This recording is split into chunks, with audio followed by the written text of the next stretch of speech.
তৃণমূলের স্থানে আমাদের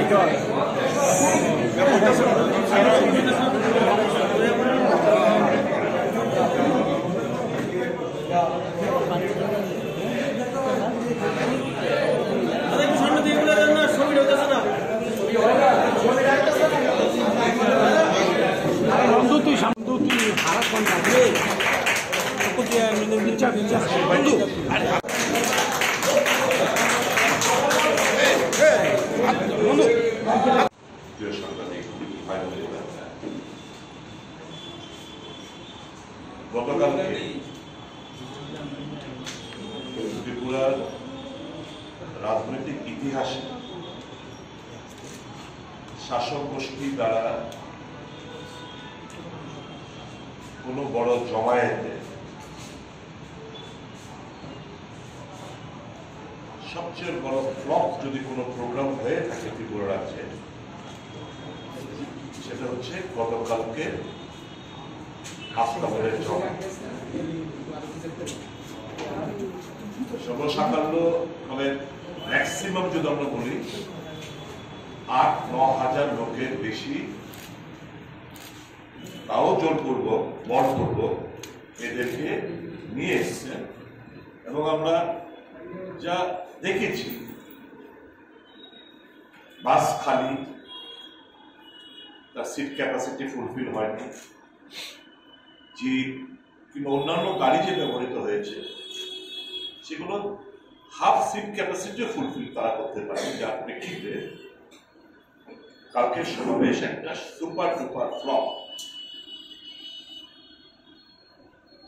এটা মূলত কারণ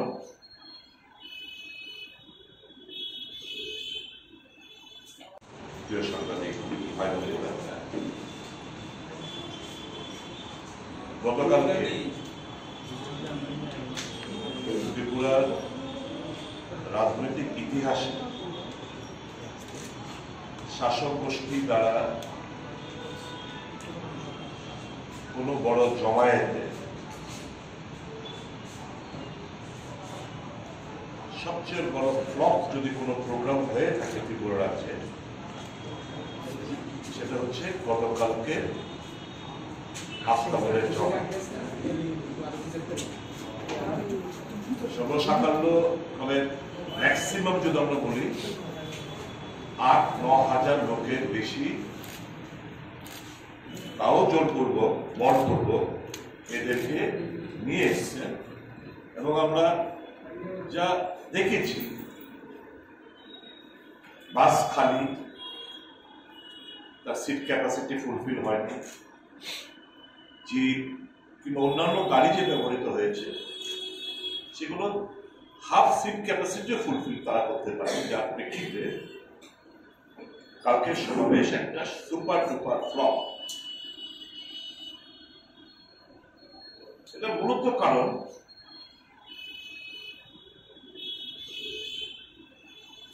বহু রকম তারা মানুষকে বোকা বানানোর চেষ্টা করবে। এখানে যে যে ব্রিফটা রাজ্য সরকার তরফ থেকে পাঠানো হয়েছিল, এটা করলে ভূতেও আসবে, অর্থের কোনো জোগাড় নেই।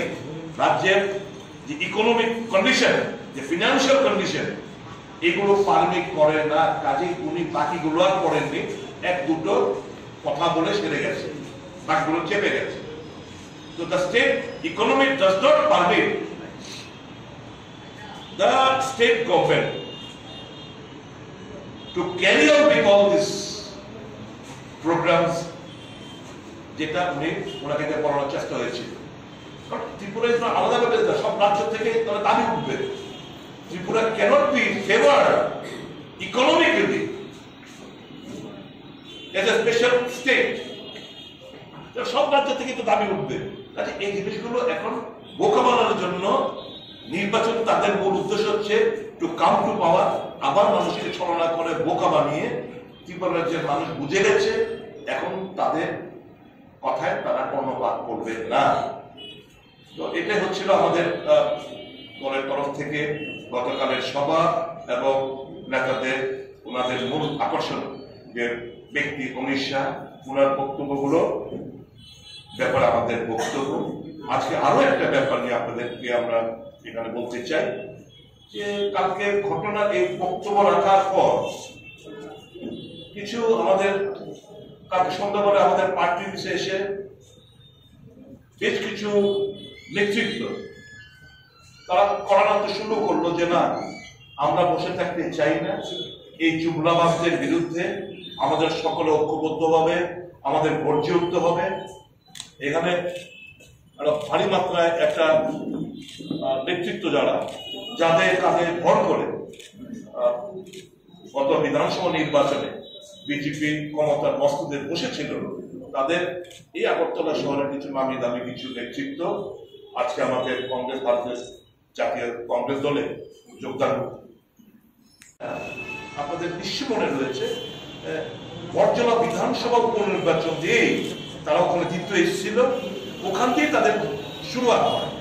আমরা জেনে খুশি হবেন, যিনি ওই উপনির্বাচনে ভারতীয় জনতা পার্টির হয়ে প্রতিনিধিত্ব করেছিলেন retired TCS officer S N. Das, উনি আমাদের মাঝে আছেন। এছাড়া এস.এন. দাস, সৃষ্ট মোহন দাস, সৃষ্ট মোহন দাস উনি আছেন। তারপরে আছেন আমাদের পঞ্চায়েত সমিতির প্রধান ছিলেন শর্মিলা হালদার, শ্যামল পাল, আমাদের গত নির্বাচনের প্রতিনিধি রতন দাস, আমাদের এদিকে আসুন সুব্রতবাবু, উনি আদি বিজেপির একজন, উনি স্টেট এসসি কমিটির দায়িত্বে ছিলেন, মন্ডলের দায়িত্ব, জেলার দায়িত্ব, নানা দায়িত্ব উনি পালন করে। সুব্রত সরকার, উনি আজ যোগদান করতে যাচ্ছেন। বিমল বর্মন, রতন দাস, রোহিত মিয়া, গৌরী মজুমদার, সঞ্জীব দেব, পদ্মা ভট্টাচার্য, তারপরে রত্না সিনহা, রোহিত মিয়া, শ্যামল পাল, শুভেন্দু চক্রবর্তী, সঞ্জীব দেব, সঞ্জীব চৌধুরী, রোহিত মিয়া, জ্যোতিভূষণ ধর। এখন প্ল্যানিং কমিশন উঠিয়ে দিয়ে নীতি আয়োগ সুপারিশ করা ছাড়া কিছু নেই, তাদের টাকা দেওয়ার অধিকার নেই। যেটা দিয়ে আগে সরকার কাজ করতে পারত মনমোহন সরকার থাকাকালীন, এই ছোট ছোট রাজ্যগুলো যার রাজস্ব আদায় খুব লিমিটেড, তখন এই প্ল্যানিং কমিশনের অর্থ দিয়ে আমাদের রাজ্যের নানা ধরনের উন্নয়ন সম্ভব ছিল। এখন সেটা বন্ধ হয়ে গেছে। নীতি আয়োগ শুধু সুপারিশ করবে ফিনান্স কমিশনের কাছে, কিন্তু নীতি আয়োগ আলাদাভাবে টাকা দেওয়ার কোন স্কোপ নেই। দারুণ ভাবে আমরা মার খাচ্ছি। কবরটা, এই ছোট রাজ্যগুলোর কবরটা নরেন্দ্র মোদী সাহেব প্রধানমন্ত্রী হওয়ার পর এটারও একটা কারণ রয়েছে। কারণ এই যে প্ল্যানিং কমিশনের টাকাগুলো দিত, একটু বুঝে নেবেন বন্ধুরা, সাংবাদিক বন্ধুরা, সুবিধা হবে। এই প্ল্যানিং কমিশনের টাকা দিত যখন নরেন্দ্র মোদী সাহেব ফার্স্ট টাইম প্রধানমন্ত্রী হলে, উনি এসেই তো প্ল্যানিং কমিশনকে থেকে নিতে করলেন। তখন বিজেপির হাতে খুব একটা বেশি রাজ্য ছিল না, 5-6টা রাজ্য ছিল। তখন এই প্ল্যানিং কমিশনের টাকা দিয়ে বিভিন্ন উন্নয়নমূলক কাজ রাজ্য সরকার করতে পারত। তখন ওই ফলকগুলোর মধ্যে ওখানকার ওই প্রদেশগুলোর মুখ্যমন্ত্রীর নাম তারা ফলকগুলোর মধ্যে থাকত। नरेंद्र मोदी साहब बोले ये तो गलत बात है, नेता होते हुए ये लोग अपने आप अपने प्रचार करेंगे, ये हो नहीं सकता। सुनिए दिल्ली प्लानिंग कमीशन, अभी आएगा जो भी पैसा जाएगा सेंट्रल गवर्नमेंट की तरफ से जाएगा ये खाते में, और वहां पे उनका प्रचार नहीं, मेरा प्रचार होगा। उनका प्रचार वो राज्य का मुख्यमंत्री का प्रचार नहीं होना चाहिए, मेरा प्रचार होगा, केंद्र सरकार का प्रचार होगा। नरेंद्र मोदी या केंद्र सरकार का मंत्री लोगों का नाम रहना चाहिए। এই উদ্দেশ্য নিয়ে উনি এই প্ল্যানিং কমিশনকে নিজের প্রচারের জন্য ব্যবহৃত করলেন। আমাদের রাজস্ব আদায় বাচ্চা আমাদের কেন্দ্রীয় শাসক নির্ভর কিভাবে আসে টাকা? Government project, schemes, central CSS, central sponsor schemes এর টাকা আসে। আর যে কোনো একটা প্রজেক্ট যদি তার ডিপিআর পাঠানো হয়, তার ভায়াবিলিটি দেখে টাকাটা মঞ্জুরি করা সেন্ট্রাল গভর্নমেন্ট। নতুন করে এই যে আপনাদের ভাতা প্রকল্প, আমাদের 33টা রাজ্যের ভাতা প্রকল্প রয়েছে, 3টা বাদে সবটা রাজ্য সরকার দ্বারা আমাদের দেওয়া হয় থাকে টাকা। 3টা হচ্ছে সেন্ট্রাল গভর্নমেন্ট, তাও 90:10। আর বাকি সবটাই, বাকি 30টা আমাদের রাজ্যের এই রাজস্ব আদায় থেকে দেওয়া হচ্ছে। এখন তো নির্বাচনের আগে, মাস 2 আগে অমনি করে, কারণ জুমলা পার্টি তো অমনি করে ঘোষণা দিতে পারে যে 2000 টাকা করে আমরা ত্রিপুরা সরকার এই যে ভাতা প্রাপকদের মজুরি বৃদ্ধি করা হলো, ঘোষণা দিতেই পারে। 1, 2, 3 মাস হয়তো দিতেও পারে, কিন্তু আলটিমেটলি এটা দেওয়া সম্ভব হবে না, এটা সাস্টেনেবল না। বিকজ রাজ্যের রাজস্ব আদায়ের সঙ্গে, এটা তো আমার রাজ্যের টাকা, রাজস্ব আদায় থেকে এই টাকাটা দেওয়া হচ্ছে। ওই 30টি ভাতা প্রকল্প, 33টার মধ্যে 30টা ভাতা প্রকল্প, আমার এটা দিতে গেলে আমার আরো ট্যাক্সও বসাতে হবে বিভিন্ন ভাবে, যেটা কোন অবস্থাতে রাজ্যে জনগণ মেনে নেবে না। বাকি হলো সেন্ট্রাল স্পন্সর স্কিম। আর কি আর টাকাটা আসে এখন, আগে যেমন আগের সরকার, মালিক সরকারকে ইউপিএ সরকার থাকাকালীন প্ল্যানিং কমিশন প্রতি বছর টাকা দিত, এখন সেই টাকাটা নেই। সত্য কথা উনি বলেছেন, সবটা আমি বলবো না যে অসত্য বক্তব্য লেগেছে। একটা কথা বলেছে সত্যি, যে রাজ্যের উন্নয়ন যদি হতে হয় তাহলে আইন শৃঙ্খলা স্বাভাবিক রাখতে হবে, রাজনৈতিক সংঘর্ষ বাধালে হবে না। বলতে গিয়ে বলেছেন রাজ্যের আইন শৃঙ্খলা নাকি দারুণ উন্নয়ন লাভ করেছে। আমি শুধু আপনাদের কাছে 2018 থেকে 2021 517টি মার্ডার হয়েছে। 2018-তে 137টি মার্ডার, 2019-এ 144টি মার্ডার, 2020-তে 114টি মার্ডার, 2021-এ 122টি মার্ডার। প্রতিদিন রাজনৈতিক সংঘর্ষ, প্রতিহিংসা পরায়ণ হয়ে যারা বিরোধী রাজনৈতিক দল করেন তাদের বাড়ি হামলা উজ্জুতি চালিয়ে যাচ্ছে।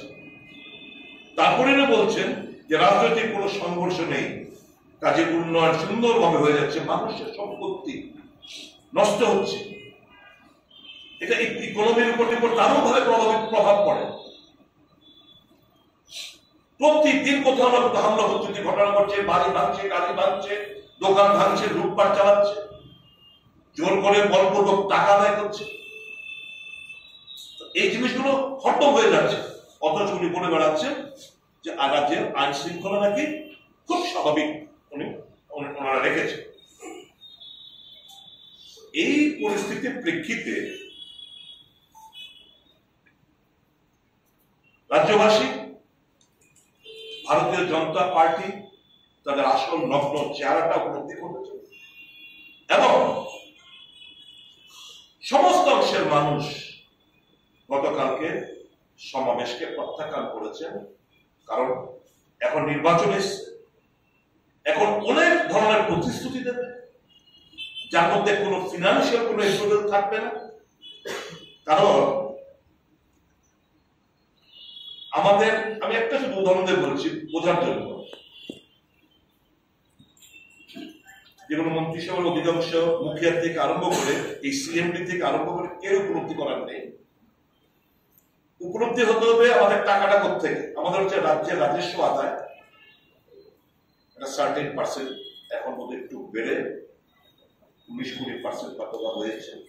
ভাই ওর বেন হাত উঠাও টিকা কিনে দিয়া আমি জিজ্ঞেস করতে পারি না যে মুখ্যমন্ত্রীর দেওয়া যে প্রতিশ্রুতি যে করোনাতে যারা মারা যাবেন 10 লক্ষ টাকা করে দেওয়া হবে, এই আজকে প্রেস মিট থেকে আমি জানতে পারি না এই 10 লক্ষ টাকা কজন পেয়েছে। এটা শুধু ওনার বক্তব্য না, এটা আইসিএ কভার করেছে, আইসিএ দপ্তর প্রেস রিলিজের মাধ্যমে কভার করেছেন। সমস্ত আমার কাছে সব আছে, সমস্ত মিডিয়া পত্রিকা সবাই দেখেছে। এই 10 লক্ষ টাকা কজন পেয়েছেন, কারা পেয়েছেন আমরা জিজ্ঞেস করতে চাই। উনি বলেছেন, অমিত শাহ বলেছেন যে কৃষকদের জন্য ত্রিপুরা থেকে ট্রেনও চলছে। আমি কোন ট্রেনটা ত্রিপুরার জন্য কৃষকদের জন্য চলছে তার নাম, ট্রেনের নাম এবং কটার সময় চলে এটা আমরা জানতে চাই। কাঁঠাল, আনারস, সুপারি এক্সপোর্ট হচ্ছে রাজ্য থেকে, কোথায় এক্সপোর্ট হচ্ছে, কারা মালগুলো কিনছে, তাদের নাম ডিটেলস আমরা জানতে চাই। এর মাধ্যমে কত টাকা রাজস্ব আদায় হয়েছে, তো টাকাটা কোথায় জমা করেছে, তার কোয়ান্টাম কি, দয়া করে রাজ্য সরকার জানালে রাজ্যবাসী উপকৃত হবেন। উনি বলেছেন যে 33% রিজার্ভেশন, অনেকগুলো ওনার যে বক্তব্য দেওয়ার কথা, এই বক্তব্যে অনেকগুলো টকিং পয়েন্ট ছিল। এটা হচ্ছে অমিত বাবুর সরকারি ভাবে brief write notes on program to be inaugurated by our Home Minister and Cooperation Minister Government of Tripura। এরকম ভাবে অনেকগুলো পয়েন্ট ছিল। ভাই ওর বেন হাত উঠাও টিকা কিনে দিয়া আমি জিজ্ঞেস করতে পারি না যে মুখ্যমন্ত্রীর দেওয়া যে প্রতিশ্রুতি যে করোনাতে যারা মারা যাবেন 10 লক্ষ টাকা করে দেওয়া হবে, এই আজকে প্রেস মিট থেকে আমি জানতে পারি না এই 10 লক্ষ টাকা কজন পেয়েছে। এটা শুধু ওনার বক্তব্য না, এটা আইসিএ কভার করেছে, আইসিএ দপ্তর প্রেস রিলিজের মাধ্যমে কভার করেছেন। সমস্ত আমার কাছে সব আছে, সমস্ত মিডিয়া পত্রিকা সবাই দেখেছে। এই 10 লক্ষ টাকা কজন পেয়েছেন, কারা পেয়েছেন আমরা জিজ্ঞেস করতে চাই। উনি বলেছেন, অমিত শাহ বলেছেন যে কৃষকদের জন্য ত্রিপুরা থেকে ট্রেনও চলছে। আমি কোন ট্রেনটা ত্রিপুরার জন্য কৃষকদের জন্য চলছে তার নাম, ট্রেনের নাম এবং কটার সময় চলে এটা আমরা জানতে চাই। কাঁঠাল, আনারস, সুপারি এক্সপোর্ট হচ্ছে রাজ্য থেকে, কোথায় এক্সপোর্ট হচ্ছে, কারা মালগুলো কিনছে, তাদের নাম ডিটেলস আমরা জানতে চাই। এর মাধ্যমে কত টাকা রাজস্ব আদায় হয়েছে, তো টাকাটা কোথায় জমা করেছে, তার কোয়ান্টাম কি, দয়া করে রাজ্য সরকার জানালে রাজ্যবাসী উপকৃত হবেন। উনি বলেছেন যে 33% রিজার্ভেশন, অনেকগুলো ওনার যে বক্তব্য দেওয়ার কথা, এই বক্তব্যে অনেকগুলো টকিং পয়েন্ট ছিল। এটা হচ্ছে অমিত বাবুর সরকারি ভাবে brief write notes on program to be inaugurated by our Home Minister and Cooperation Minister Government of Tripura। এরকম ভাবে অনেকগুলো পয়েন্ট ছিল। কংগ্রেসের দেওয়া ফুড সিকিউরিটি অ্যাক্ট কংগ্রেসের দেওয়া, এই যে আবাসন নাম পাল্টিয়েছে, ইন্দিরা আবাসন যোজনা নাম পাল্টিয়ে প্রধানমন্ত্রী আবাসন যোজনা কংগ্রেসের আমলে, রাজীব গান্ধী গ্রামীণ বিদ্যুতীকরণ যোজনা, বিদ্যুৎ দিয়ে কথা বলেছে, নাম পাল্টিয়ে দীনদয়াল উপাধ্যায় বিদ্যুতীকরণ যোজনা করেছে কংগ্রেসের আমলে। উনারা তো শুধু নাম পাল্টিয়েছেন, নোমেনক্লেচার চেঞ্জ করেছেন, সমস্ত প্রকল্প ভারতবর্ষে যেগুলো ভারতবর্ষের জনগণের জন্য জনকল্যাণমুখী সিদ্ধান্তগুলো তো কংগ্রেসের জামানা হয়েছে। মোদী সাহেব অবশ্যই করেছে। কি করলেন? উনি মানুষের পার্সোনাল লাইফ ইনভেস্ট করেছে। ফোনে আড়ি পাতা হচ্ছে সারা দেশ জুড়ে, বিভিন্ন নেতাদের, আমলাদের, চিফ জাস্টিস থেকে শুরু করে বিভিন্ন রাজনৈতিক ব্যক্তিত্বের এই পেগাসাসের মাধ্যমে উনি স্পাইং করেছেন। ফোনে আড়ি পাতা করা হয়েছে। কমনের পলিটিক্সকে বিভাজনের রাজনীতিকে মদত দিয়েছেন, আশকারা দিয়েছেন, ফলস প্রপাগান্ডা করেছেন। মানুষের আবেগকে, ভাবাবেগকে নির্বাচনে বৈতরণী পার হওয়ার জন্য, কাজে লাগানোর জন্য বালাকোটের মতো কনকর্টেড স্টোরিজ আমাদের শুনতে হয়েছে। এই তথ্য পেয়েছে কে কি খাবে, কে কি পড়বে, এই নিয়ে ঝগড়া বাঁধিয়েছে বিভিন্ন কমিউনিটির মধ্যে। এছাড়া কি করতে পেরেছেন? সার্জেন উগ্রবাদ উনি বলেছেন জেনারেল ইলেকট্রিককে সব সারেন্ডার করে দিচ্ছে এই গত 4 বছরে। আর এই রাজ্যে শান্তি ফিরিয়ে এনেছে ট্রাইপার্টি এগ্রিমেন্টের মাধ্যমে। কংগ্রেস এবং তার ধারাবাহিকভাবে চলছে মেইন স্ট্রিমে এনেছে, ভারতবর্ষের সংবিধানের মূল স্ট্রিমে এনেছে কংগ্রেস। এটা যে দুটো মেডিকেল কলেজ যেটা হয়েছে কংগ্রেসের আমলে, এনআইটি কংগ্রেসের আমলে, সেন্ট্রাল ইউনিভার্সিটি এবং 23টা ডিগ্রি কলেজ কংগ্রেসের আমলে, নিউলি বিল্ট এয়ারপোর্ট, এই যে নতুন কেন্দ্রীয় সরকার থেকে টাকা কে দিচ্ছিল? কংগ্রেস। রেলওয়ে লাইন, এই আমাদের রাজ্যের রেলওয়ে যে লাইন বিছানো হয়েছিল কংগ্রেসের আমলে। আগরতলা আখাউড়া কানেক্টিভিটি কংগ্রেসের আমলে। ইন্টারনেট গেটওয়ে কংগ্রেসের আমলে। ফেনী রিভার কংগ্রেসের আমলে। চাইল্ড লাইন ন্যাশনাল হাইওয়ে কংগ্রেসের আমলে, একটা মনমোহন সিং এর আমলে। বিভিন্ন কল্যাণমুখী সিদ্ধান্ত নিয়েছেন ডক্টর মনমোহন সিং সরকার। বলেছেন সোনিয়া গান্ধী মনমোহন সিং এর সরকার কিছু করেনি। এমজি এনরেগা কংগ্রেসের প্রকল্প। ফরেস্ট ডুয়েলার্স অ্যাক্ট, বনদেখার আইন কংগ্রেসের দেওয়া। পুলিশ রিফর্ম, বহির্রাজ্যে পাচার করার ধান্দাবাজ করে বেড়াচ্ছে, তার জন্য আরো একবার 5 বছরে হয়নি, আরো 5 বছর যদি লুটে ফুটে খেতে পারে আবার সুযোগ চাইছে। এখানে বলা হয়েছে অমিত শাহ দ্বারা যে পার ক্যাপিটা ইনকাম নাকি 1,30,000 টাকা। 2022 সালে হাঙ্গার ইন্ডেক্স একটা রিপোর্ট বেরিয়েছিল, আপনারা জানেন। এই হাঙ্গার ইন্ডেক্স অফ ইন্ডিয়াতে ত্রিপুরা, আসাম এবং মেঘালয় তাদের র্যাঙ্কিং ছিল সর্বনিচে। যে রাজ্যে হাঙ্গার ইন্ডেক্স অফ ইন্ডিয়াতে ত্রিপুরা রাজ্য, আসাম এবং মেঘালয়, এই প্রত্যেকটি স্টেট বিজেপি দ্বারা শাসিত, এই স্টেটের ইন্ডেক্সে দেখা যাচ্ছে ত্রিপুরা সর্বনিচে। সেই জায়গায় উনি বলে বেড়াচ্ছেন যে 1,30,000 টাকা করে ওখানে নাকি তারা পার ক্যাপিটা ইনকাম করেছে। কংগ্রেস নাকি কিছু করেনি। কংগ্রেস এই রাজ্য এবং দেশের জন্য নাকি কিছু করেনি। আমি কয়েকটি উদাহরণ, অনেকগুলোর মধ্যে কয়েকটি শুধু উদাহরণ আমি দিতে চাই। সংবিধান সংশোধনী এনে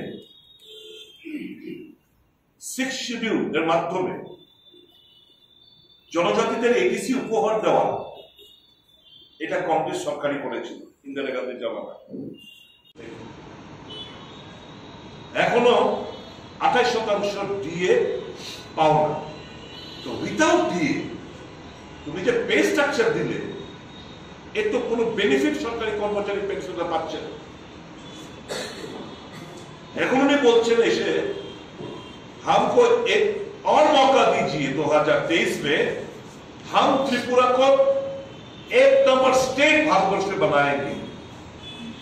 किशोर उत्तर प्रदेशे एक ही কথা বলে এসেছেন, यूपी में भाजपा को जिताइए यूपी भारतवर्ष का 1 नंबर स्टेट होगा।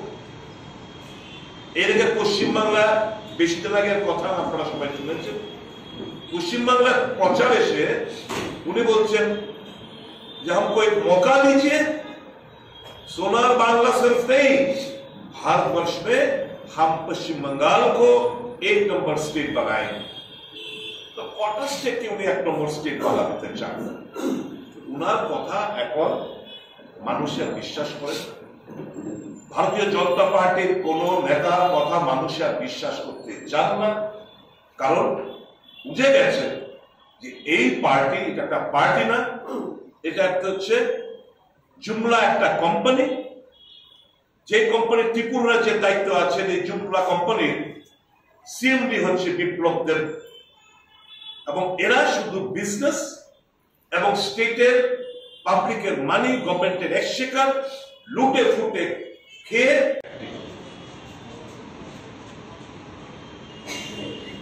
এবং যার প্রেক্ষিতে অমিত শাহ বক্তব্যের মধ্যে কিংবা অন্যান্য যারা বক্তব্য রেখেছে কোথাও এডিসি নিয়ে একটি শব্দ ওনারা উচ্চারণ করেন।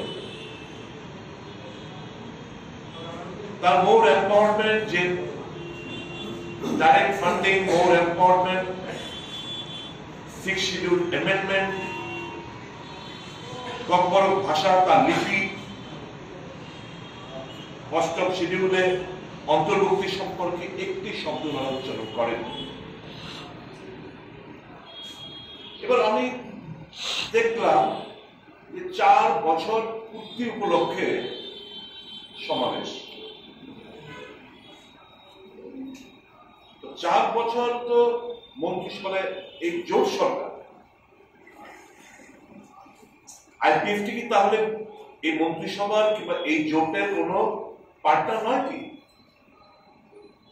ওনারা কোথায় ছিলেন কাল? আমি জানি ওনারা ছিলেন কি? তাহলে বিজেপি কি শুধু একা মন্ত্রিসভা করেছে? Where was IPFT? এনারা অনুপস্থিত কেন? এই জিনিসগুলো রাজ্যের মানুষ জানতে চায়। কালকের মুখ্য আকর্ষণ ছিলেন যার বক্তব্য শোনার জন্য বিজেপির কার্যকর্তারা, নেতারা মাঠে পৌঁছেছিলেন। আশ্চর্য লাগে, 2017 সালে যে বক্তব্য অমিত শাহ রেখেছিলেন, আমাদেরকে সুযোগ তো আমরা 2000 সকলকে বলছেন আমরা ত্রিপুরাকে একটা মডেল স্টেট হিসেবে আমরা গড়ে তুলি, এবং 299 কি আপনারা জানেন বিশেষ ডকুমেন্টে পোল প্রমিস করা হয়েছে। 2023 এসে বলছেন, যদি এর আগে 2022 সরি এর আগে মন্ত্রিসভার মন্ত্রীরা পার্টির তরফ থেকে বলা হয়েছে যে हमने जो वायदे किए थे विजन डॉक्यूमेंट में वो 95% हमने फुलफिल कर लिया। আমরা এখন অতিরিক্ত অনেক কিছু করছি যেগুলো আমাদের ভিশন ডকুমেন্টে ছিল।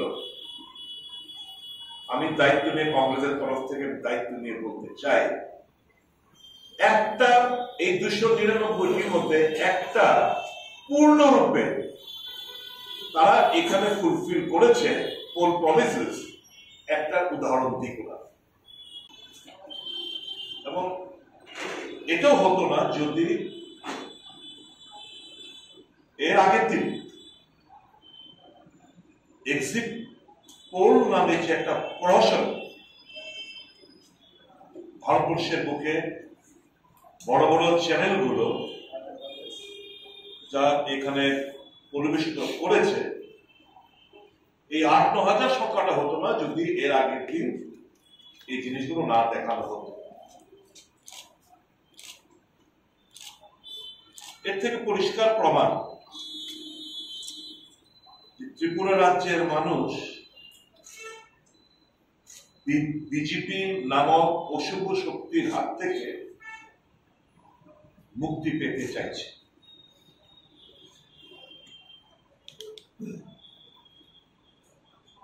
এবং এর মধ্যে যে যারা সাংবাদিক বন্ধুরা মাঠ কাভার করেছে,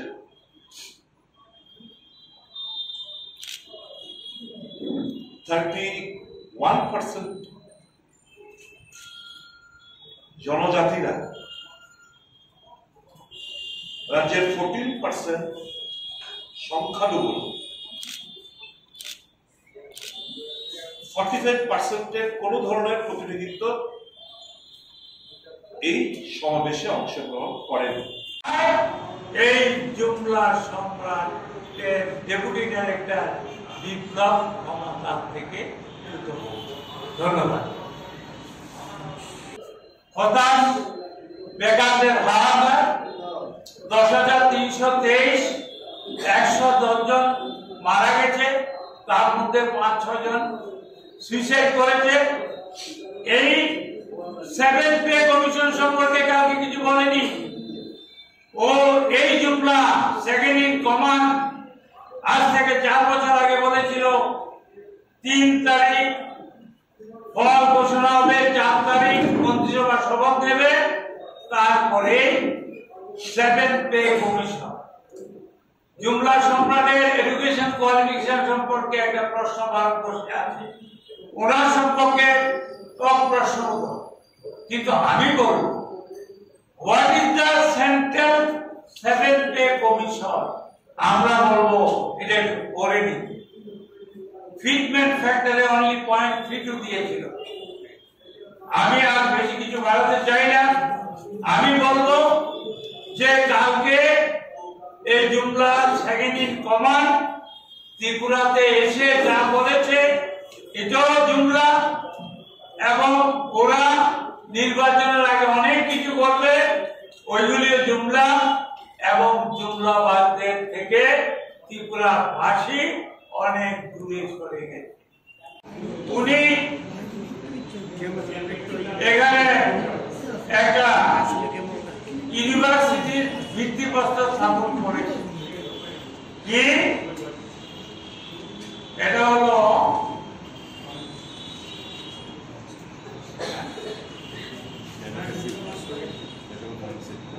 national forensic university, science university, national science forensic university. উনি এটা সব স্থাপন করেছেন, কিন্তু বলে দিচ্ছি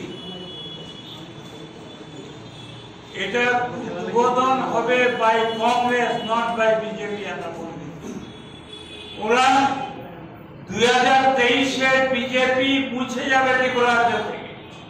তারপরে একটা জায়গায় বলতে গিয়ে উনি বলেছেন 4,000 ছাত্র পড়বে। আবার জুমলাবাদ বলছেন কি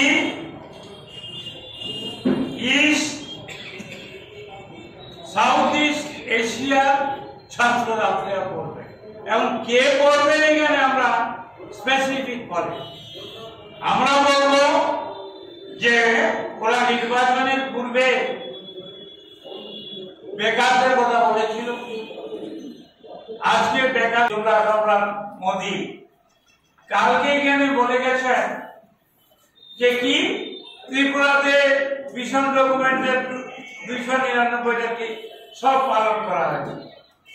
আমি প্রশ্ন করতে চাই যে মিশন ডকুমেন্টে ছিল যে প্রথম বছর এসেই 50,000 চাকরি দেবে, 4 বছর হলো এখন অব্দি গভর্নমেন্ট বলতে পারছে না কত জনের চাকরি দেবে। এই জুমলা সেকেন্ড ইন কমান্ড কালকে বলে গেছে চাকরির ব্যাপারে 33% ওরা ত্রিপুরাতে ইন্ট্রোডিউস করছে। চাকরি নেই ত্রিপুরাতে, চাকরি হচ্ছে না, বাইরের লোকদের পাইয়ে দিচ্ছে কন্ট্রাক্টারি, চাকরির জন্য বাইরের লোকদের কন্ট্রাক্ট দিচ্ছে, আর হচ্ছে 30%। ওরা যাওয়ার সময় তো হয়ে গেছে। সুদীপ বাবু, আশিস বাবু আসার পর আপনারা তো বুঝছেন একটা নতুন ঢেউ ত্রিপুরাতে এসেছে, আরো আসবে। আমি প্রায় বলে থাকি अभी ट्रेलर चल रहा है दीक्षा तो बाकी है। অবিশেষ এবং বক্তৃতা দিয়ে গেছে এবং আজ থেকে 4 বছর আগে উনি বক্তৃতা দিয়ে গেছিলেন, যা দিয়ে গেছিলেন সব মিথ্যা।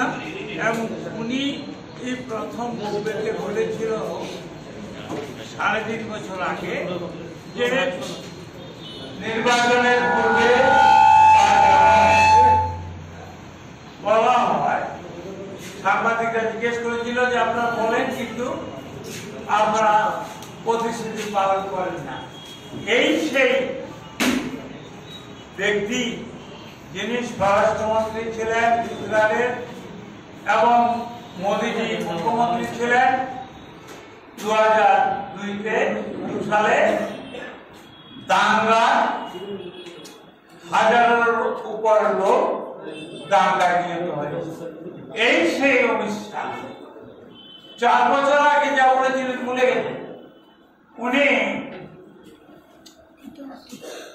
বোম্বেতে বলেছিলেন আজ থেকে 20 বছর আগে कि अरे निर्वाचन का पहले कुछ जुमलाबाजी बोलना चाहिए, माने मिथ्या कथा बोलते हैं।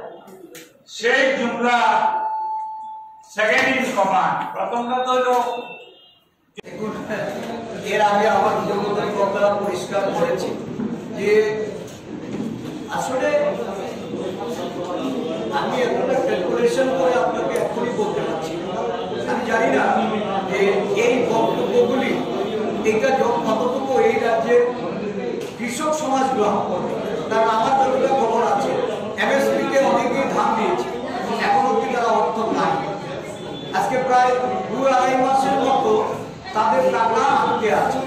তো যাই বলা হচ্ছে এখানে সম্পূর্ণ বলা যায় যে এটা বিভ্রান্তিকর এবং জুমলা এই নিয়ে আর কোনো মানে প্রশ্ন থাকবে।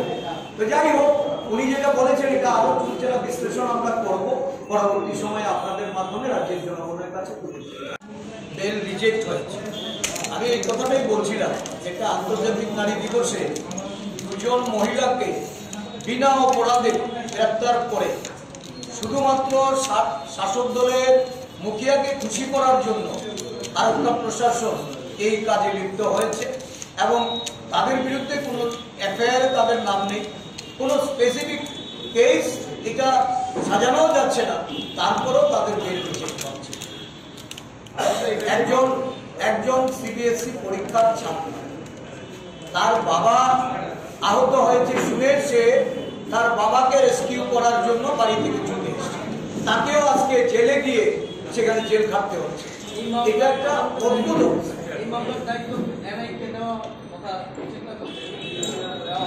দেখুন, আমি আমার বড় এটা নিয়ে আমি আরো একটা কথা বলতে চাই। এই ধরনের ঘটনা তো এই রাজ্যে নতুন নয়। যে এনআইএর কথা বলে আজকে তাদের জামিন উপেক্ষা করা হচ্ছে, সংবাদপত্র অফিসে কিভাবে আগুন লাগানো হলো, বিভিন্ন বিরোধী দলের অফিসগুলিতে কিভাবে আগুন জ্বালানো হলো। গত 23 তারিখে একটা ঘটনা আমরা দেখলাম যে শ্যামল পাল আজকে যিনি আমাদের সঙ্গে এসে যোগদান করলেন, উনি তৃণমূল কংগ্রেস থেকে কর্পোরেশন নির্বাচনে প্রতিদ্বন্দ্বিতা করেছেন। ওনার বাড়িতে পেট্রোল বোমা ছোড়া হয়েছে। উনি রাজ্যের মুখ্য সচিব থেকে শুরু করে স্বরাষ্ট্র সচিব এবং রাজ্যের সমস্ত আরক্ষা প্রশাসনের পদাধিকারীদের উনি চিঠি দিয়ে এই বিষয়টা অবগত করেছেন এবং আত্মরক্ষার জন্য উনি আবেদন করেছেন। তো পেট্রোল বোমা ইন্ট্রোডিউস হয়েছে শাসক দলের তরফ থেকে। কিসের এই ধরনের এনআইএ তদন্ত? এটা তো শুধুমাত্র লোক দেখানো, আর যাদেরকে গ্রেপ্তার করা হয়েছে কিভাবে তাদেরকে বেশি দিন জেল হাজতে আটকে রাখা যায় তার একটা ষড়যন্ত্রে শাসক দল লিপ্ত হয়। আমাদের ত্রিপুরা রাজ্যে প্রায় 2.5 লক্ষ কৃষকদেরকে 6,000 টাকা করে ওনাদের অ্যাকাউন্টে ডাইরেক্ট 400 কোটি টাকা পাঠিয়েছে। দ্বিতীয় কথা বলেছেন, আমাদের ত্রিপুরা রাজ্যে প্রায় 42,000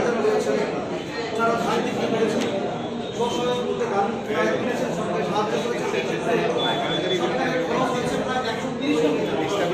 পাশাপাশি এই বিগত 4 বছরে প্রায় 65 হেক্টর জমিকে আগামী দিনগুলিতে এই রাজ্যের মানুষ সঠিক জবাব।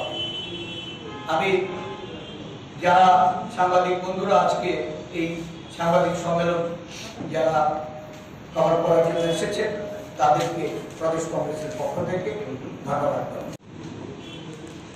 একটার পর একটা দলীয় অফিস, সংবাদপত্রের অফিস আক্রান্ত হওয়ার পরেও যখন স্পেসিফিক নাম দিয়ে মামলা হয়, সেই মামলার কোনো আসামি গ্রেপ্তার হয়। তবে এই রাজ্যে দেশের স্বরাষ্ট্রমন্ত্রী কিসের আইন শৃঙ্খলার লড়াই করে? কোথায় আইন শৃঙ্খলা আজকে এই রাজ্যের মানুষকে সুরক্ষিত রাখছে?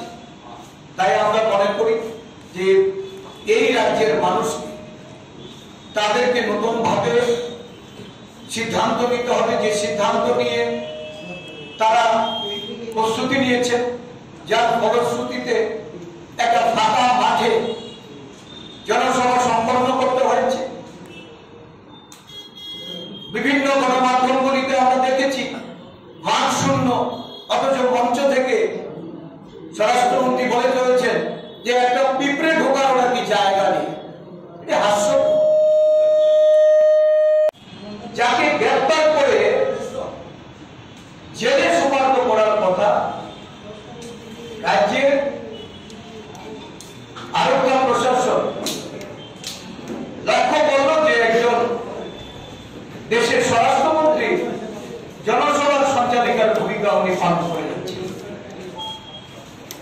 কেন তাকে গ্রেপ্তার করা হলো না? কোথায় তাহলে আইনের শাসন? যে আইনের শাসনের কথা বলে জনসাধারণের কাছে 5 বছরের জন্য আরো শাসন করার উনি মানুষকে আহ্বান রেখেছেন, সমর্থন জানানোর জন্য উনি আবেদন করেছেন। আজকে এই রাজ্যের আইন শৃঙ্খলা কোন পর্যায়ে গিয়ে ঠেকেছে? বিরোধী দল করলে বাড়ি ঘরে থাকতে পারবে না, ভাঙচুর করা হবে, এমনকি বাড়ির বয়স্ক যিনি পরিবারের সদস্য তাকেও নির্যাতন করা হচ্ছে। জমি মাফিয়া, জমির দালালি একটা প্রতিষ্ঠানের রূপ নিয়েছে। একটা থানায় অভিযোগ জানাতে গেলে সঠিকভাবে অভিযোগ জানাতে পারে না বিরোধী দলের নেতা কর্মীরা। সাধারণ মানুষ অন্যায়ের প্রতিবাদ করে যদি থানায় যান, তাহলে তাই এই অভিযোগকে সঠিকভাবে লিপিবদ্ধ করার জন্য আরক্ষা প্রশাসন সাহায্য করেন না। এই রাজ্যে নারী দিবসে নারীরা নানাভাবে লাঞ্ছিত, নিপীড়িত, এমনকি তাদের খুনের ঘটনা প্রতিদিন তার কাগজে আমরা দেখতে পাচ্ছি। গতকালকে ওই শেখের কোটে একজন নগ্ন মহিলা পুরনো মৃতদেহ,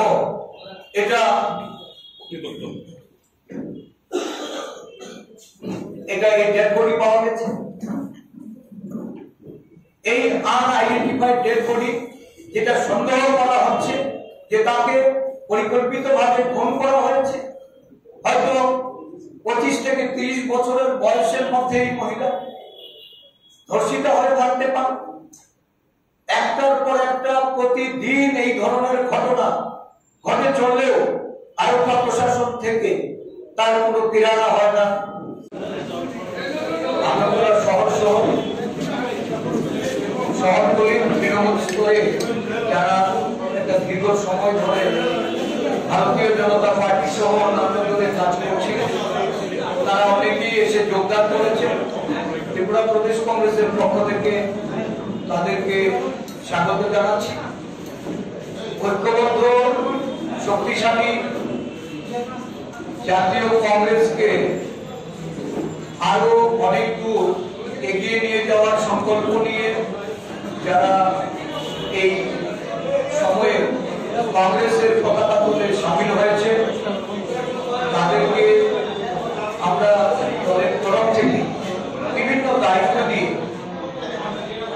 তাদের কাজে অংশগ্রহণ করার জন্য আমাদের দল উপযুক্ত সময়ে ব্যবস্থা গ্রহণ করবে। সুদীপবাবু বিস্তারিত বলেছেন,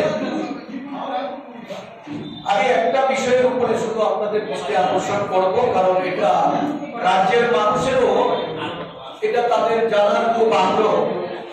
এখানে গতকালকে যখন দেশের স্বরাষ্ট্রমন্ত্রী অমিত শাহ এখানে এসেছে, কালকের দিনটি ছিল আন্তর্জাতিক নারী দিবস।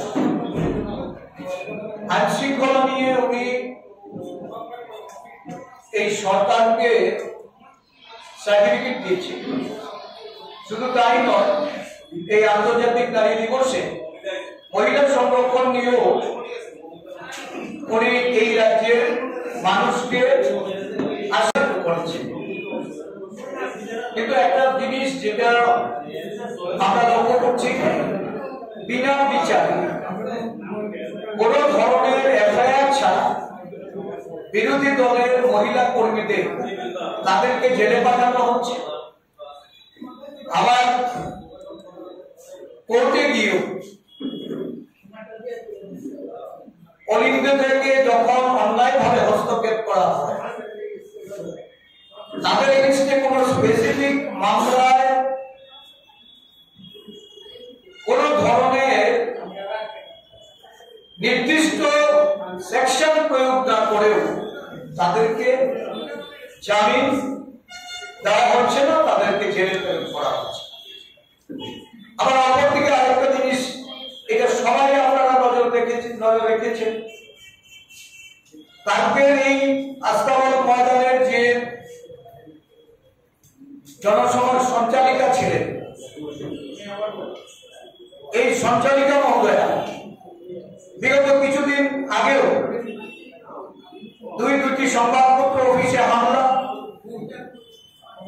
বিরোধী দলের অফিসগুলিতে অগ্নিসংযোগ সহ হামলার ঘটনায় যাকে অভিযুক্ত করে মামলা করা হয়েছে।